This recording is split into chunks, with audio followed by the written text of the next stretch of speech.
Bezrat Hashem, Zohar, Parashat Tazria.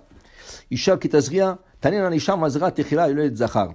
Le Zohar commence par un passage ramené dans le Talmud. Comment le bébé est déterminé d'être un garçon ou une fille? Dit la Gemara, Isha ki Tazria, Viyaleda Zachar.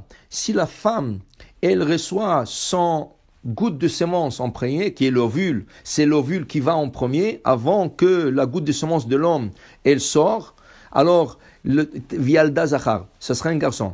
Si c'est l'homme qui envoie sa goutte de semence avant que la femme envoie l'ovule, alors ça va être un nekeva.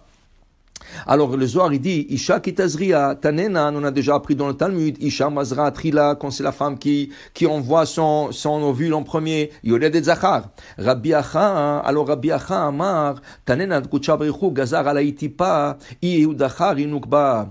On a étudié déjà que c'est Akadosh Baruch Hu qui décide est-ce que le bébé chez cette femme va être un garçon ou une fille. Vient Rabbi Abba, il veut comprendre. At amar, toi tu nous enseignes physiquement, c'est si la femme, l'ovule sort en premier, c'est un garçon. Si c'est la goutte de semence de l'homme sort en premier, c'est une fille. Mais là, tu dis, c'est Akadosh Baruch Hu qui décide comment ça marche. Dis Rabbi Acha, je vais t'enseigner quelque chose. Akadosh Baruch Hu savait déjà qu'est-ce qui va sortir en premier, la goutte de semence ou l'ovule. Alors, quand il décrète garçon ou fille, c'est quelque chose qu'il sait déjà. Alors, il a décrété et naturellement, c'est arrivé ici dans ce monde-bas que la goutte de semence ou l'ovule est sortie en premier. Amar Rabbi Acha, ve'alda zachar, ve'ki kivan de mazrat, yuledet dirti ve'alda, ha'ikirachin ba'ele, isha ki tahar. Pourquoi on dit isha ki tazria?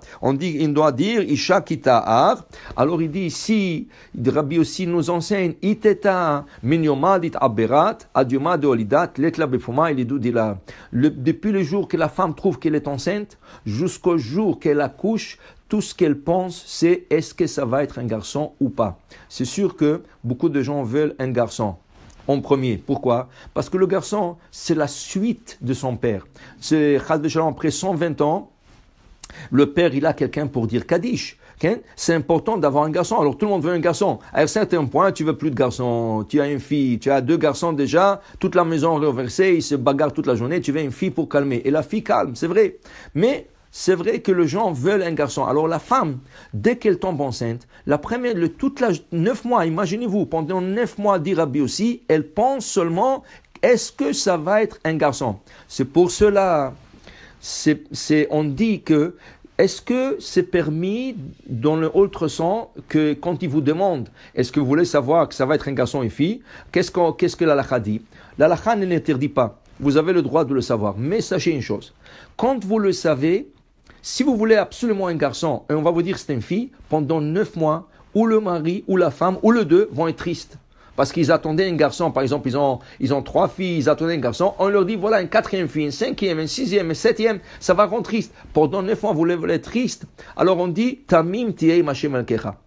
Tamim tiei Mashem Elkecha veut dire, sois innocent, sois pieux, laisse les choses avancer comme ils veulent, et Bezrat Hashem, c'est que ça va être. Ça va être un garçon, Baruch Haba. Ça va être une fille, Baruch Hanimtza. Alors, c'est pas important. Alors, c'est pas interdit de demander. Mais, psychologiquement, ça peut affecter quelques personnes. C'est pour ça, on ne demande pas, on veut pas savoir. Et Bezrat Hashem, quand ça viendra, ça viendra. Mais on voit que même la femme enceinte, selon Rabbi aussi, pendant 9 mois, elle y pense. Isha ki tazria, Rabbi Chizkiya patach, dit Rabbi Chizkiya.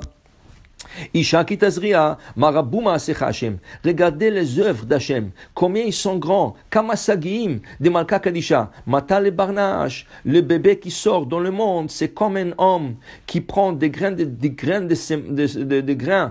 différents types que ce soit des légumineuses, de blé, de l'orge, de pois chiches, n'importe quoi. Et il est en train de le planter et quand il pousse, chacun pousse différemment, chacun pousse à sa manière. La même chose, quand tout le monde, les femmes tombent enceintes et chaque bébé est différent. Il n'y a aucun visage qui est pareil dans le monde. Même des jumeaux, il y a une petite différence. Même qui sont identiques, il y a toujours une petite différence. Ça, c'est la grandeur de Akadosh Baruch Hu. Et la Gemara nous enseigne, quand on dit le matin, En kelohenu, en kadonenu, en kadonenu, alors, mitzur, Kelohenu. On dit Mitsur. La Gemara dit Altidi Tsur. Tsur, ça veut dire Akadosh Baruch Hu est fort. Tsur, c'est un rocher qui est très très dur et très fort. Et Hachem est plus fort que ce rocher qui est dur. Mitsur Kelohenu. Dit la Gemara Altikra Tsur Ela Tsayar. Il n'y a pas un peintre différent que Dieu. Regardez, le matin vous sortez, regardez le ciel. Chaque matin, le ciel est peinturé de différents nuages. Il y a des nuages comme ça, il n'y a pas de nuages, il y a un peu de nuages, il y a beaucoup de nuages, il y a des nuages qui sont épais, il y a des nuages qui sont fins, il y a un beau dessin dans le nuage, on peut voir des images dans le nuage. Tsur, c'est un tsayar, c'est un peintre qui fait peindre le ciel. De la même manière qu'il peint le ciel, il peint aussi sa création. Et les bébés qui sortent, ils sont différents un de l'autre, comme s'ils étaient dessinés par Akadosh Baruch Hu. Alors il dit ici, ça c'est la chokhma et la grandeur d'Akadosh Baruch Hu. Baruch Adonai l'olam, amen ve amen.